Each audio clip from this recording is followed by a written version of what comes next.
We're here in Birmingham with the one and only Kamil. So very excited to be here, that we were invited to come to Birmingham. So thank you so much for coming. We have a short Q&A because most of the people know already about you, so we don't need to go very deep.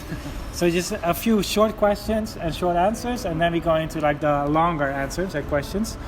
For just to start off easy, so what age did you start your business? 15 years old, I started my first buying and reselling business. 15, my God.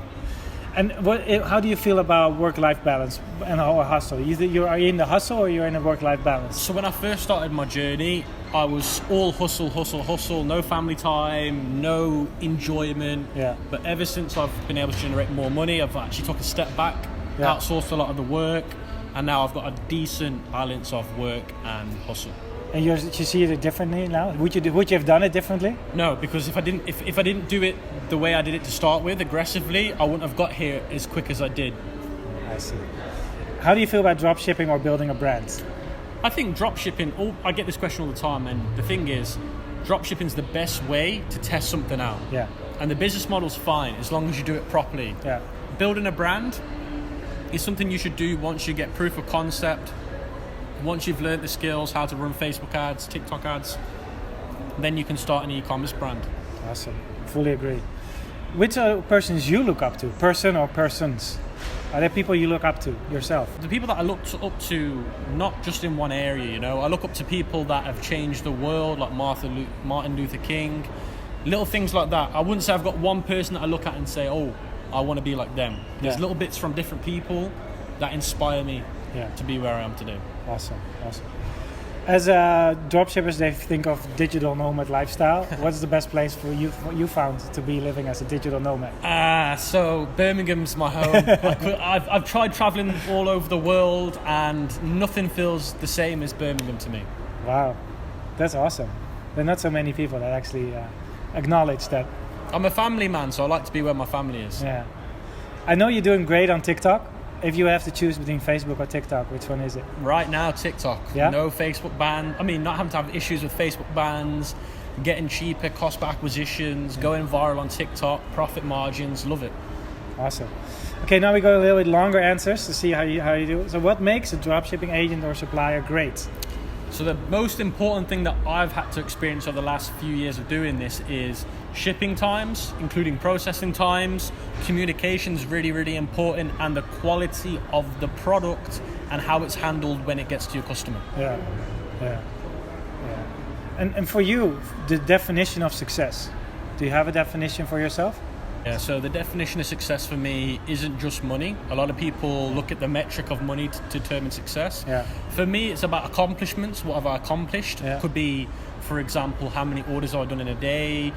Things like freedom are important to me.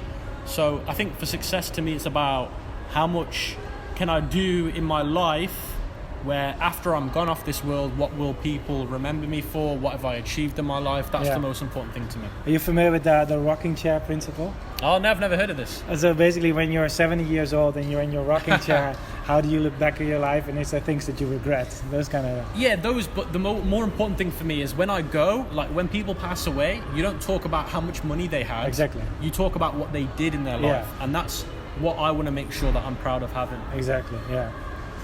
So for people that you would like to advise on becoming financially free, a lot of the dropshippers have the dream to become financially free. What is for you the best tool to get there? What would be your advice? The way I look at it is, if you want to be financially free, the best way of doing it is don't look at the financially free as the motive. Work backwards from that. So what do you need to do going backwards to actually achieve that result? Yeah. So how many orders do you need to receive? How many website sales do you need? Don't focus on, I need to become financially free. Focus on the work that needs to be done to achieve the financial freedom. Yeah, that's a good one. And as you are continuously setting goals for yourself, where do you see yourself in 5 years? So my biggest goal right now is I have a streetwear fashion brand with my business partner Jordan. Yeah. And I want to make it a big household name all over the world. And I want to be recognized as somebody that owns a huge global streetwear fashion brand. Yeah. And that's my biggest goal for the next 5 years. I like that about you, because for you it's that dropshipping is more a tool to be able to reach a certain, achieve things in your life, which is much bigger than dropshipping itself. Exactly, like vitamin. I got a vitamin brand as well. I want that to be huge in the UK and Europe. And the dropshipping skills like Facebook ads, marketing, if I didn't know these things, I could never have done it with my brands. Yeah, yeah. So as you're a public figure, what is the biggest misunderstanding people have about Biggest misunderstanding people have of me is they think that I just got here overnight. They think that I've just dropped here, and they don't realise that I've had to go through all the problems they've had to go through. Losing money, having products not work, having suppliers that mess me about. Stress. I've got grey hairs and I'm 23 years old. I say to people, and I always say this to people when I meet them in real life, unless you've got bags like mine under my eyes with the dark, grey hairs, you haven't gone through stress, you know? So people have got to understand that how I've got here today was a lot of pain. I had to suffer, had to give up a lot of things to get here. Yeah, most people would have given up. Yeah, this is the thing that defines me from everyone else. Most people would have gave up, and I just outlasted everyone. Yeah. I really like that about you. You're very authentic, I must say. You. So I try and keep it very transparent, very honest with people, because at the end of the day, I want people to be able to know that what I'm telling them is the bottom of my heart truth. Yeah. And I hope that it looks that way as well when I give it away. Yeah, I definitely feel that way. For a last question, what is the thing you are most proud of, from baby till now?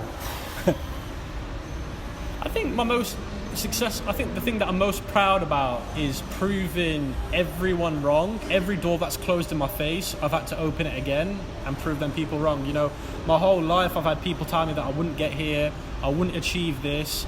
I've become a Shopify education partner and I failed at school.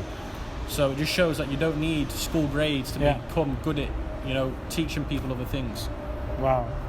Thank you so much, Kamil, for having us in this brief visit to Birmingham, and I hope to see you soon, man. Thank you so much, Simon. I appreciate it.